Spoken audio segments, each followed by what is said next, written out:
Last time I remember seeing the Celtics, they were coughing up a major for a ball in Game 7. I Would you say? forgot about that. No, Yeah, I'm just kidding. would you say that would be a fair? That team for even to be that last year's team, I think that you're kind of proud of them for getting as far as they did Yeah. without Garnett.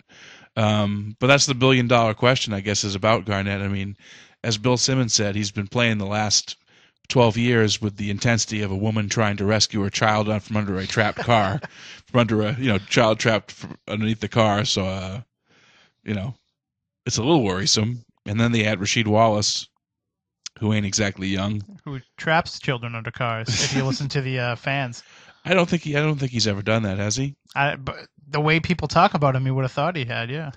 What's the over under on technical fouls for Rasheed Wallace this year? I believe 16 is like pretty much his average. That's what he averages. Yeah, I think 16 is how many you can get to before you have to start serving suspensions. Okay, fair enough. So, Although the Celtics, I mean, I don't think anybody's mouthier than Kendrick Perkins.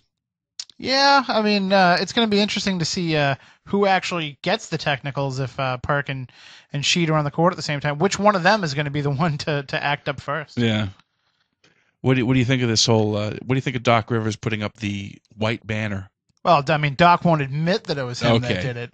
Maybe it wasn't him. You can't see behind my glass, but I'm winking. Wink, wink. But they do. They have put a blank banner hanging up where the 18th championship would go.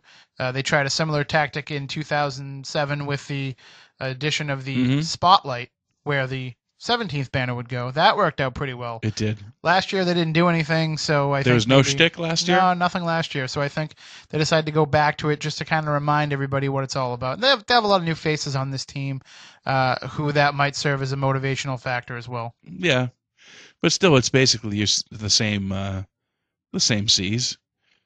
Well, you've got some very good upgrades. It looks like, at least on paper.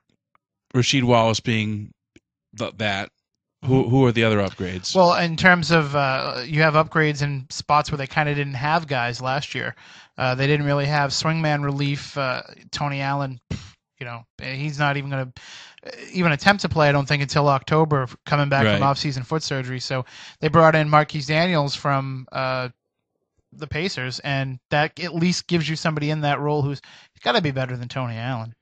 And they didn't. It was Tony Allen. Yeah, he was rough. They didn't have any big man help. Now they brought in Sheldon Williams, and now the move that I'm the most intrigued by is one that's kind of flown under the radar.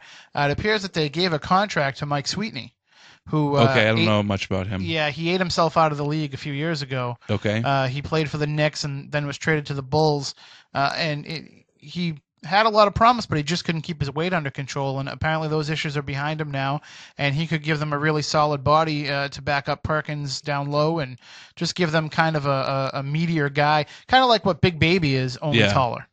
I mean, there's no excuse for in my book. There's no excuse for someone letting their weight go. I just don't think they're $1 million athletes. Yeah, it's not like they're the rest of us and they have to live off a dollar menu.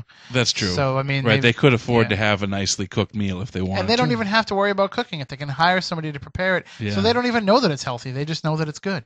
That would be nice. Actually, speaking of McDonald's, we can tie this back into the Celtics. Rajon Rondo has added 11 pounds of muscle. Really? And he said that he was able to do a lot of that by avoiding McDonald's and by hitting the gym a little harder. So now the question is, though, did he take some muscle out of his head? Because if you listen to what Danny Ainge says, Rondo is kind of a mess. It seems like that was kind of overblown. Overblown? At least. Wait a minute. So in the playoffs, all right, when have you ever heard a GM or a coach even really call out one of his players in any way? You never see it.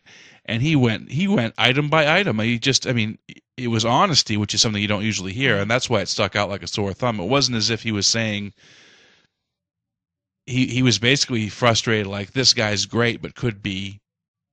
And I think he could be like an all-time great. I think that's kind of what Ainge sees there. And I think that's the purpose of what that was all about. I think it was a way to kind of motivate Rondo. And is it kind of a cheap-handed tactic to do that, yeah, you really don't want to call a guy out in the media as a way to motivate him. But it seems like that's the case, and that's what Rondo was talking about at Media Day, about wanting to improve and wanting to reach that level. So Yeah. I think it's kind of like a nice way of saying, hey, don't be looking for that big payday just yet. There's still some things we want to see, and now he's starting to show them those things. We'll see how it shakes out in the season, but I know that they have begun talks with Rondo's agent, and they're looking to try to figure out something sooner rather than later, and then they can worry about where they need to go from there. But at least now it seems like the communication's open. They're happy with the work that he put in the offseason and the attitude that he's bringing into camp. Well, I mean, I guess it boils down to, there's 5 teams basically out there that could win the championship this year: Celtics, Cavs, Magic, Lakers, Spurs, and if you're one of those 5 teams, you can't be too upset about anything. It's just going to be a case of who's injured, who does what. So it'll be a fun season. I'm looking forward to it. It's definitely going to be different than last season. They're a lot deeper than they were, and they're going to have probably a little bit of trouble, I'd say, bringing everybody on the same page early, because they're going to, even though Garnett said that he's going to be playing in preseason games, it looks like they're going to limit him. They're really going to try to keep a short leash on the big 3. And it's going to take a while for everybody to mesh together. It's not going to be like, when they brought the big 3 together and they came out like gangbusters. Right. I think it's going to take a little bit longer than that did. So maybe by, late November, early December, we'll have a good idea of what the Celtics team will be.